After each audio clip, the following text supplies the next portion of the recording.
Welcome to this video tutorial of Kyligence Zen. In this video, we will walk you through the process to upload your dataset to Kyligence Zen. Let's navigate to the data loading section. This is where we can configure the data sources and load our data into our Kyligence project. Choose the Data tab to view and edit all the data in your Kyligence Zen. Under Table or View, I already have some datasets there. To upload a new dataset, click on My Data, and then click on the Add New button. And then select a table to set up a new data source. In this tutorial, we will choose Table as the option when uploading data.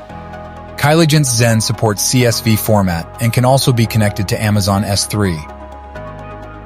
Then choose from a CSV file as the data source type to upload. Next, specify the file path or browse to locate the file. If your CSV file has a header row, make sure to select the Use the first row as column names option. This helps to correctly identify the column names.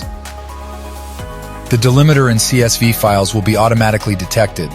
However, if your file uses a different delimiter, you can specify it here. Review the other available options, such as encoding and escaping, to ensure they match the characteristics of your file. Then data loading will begin.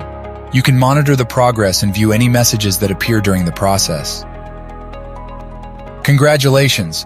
You have successfully uploaded the data from the CSV file into Kyligence Zen, and now you can proceed to other operations.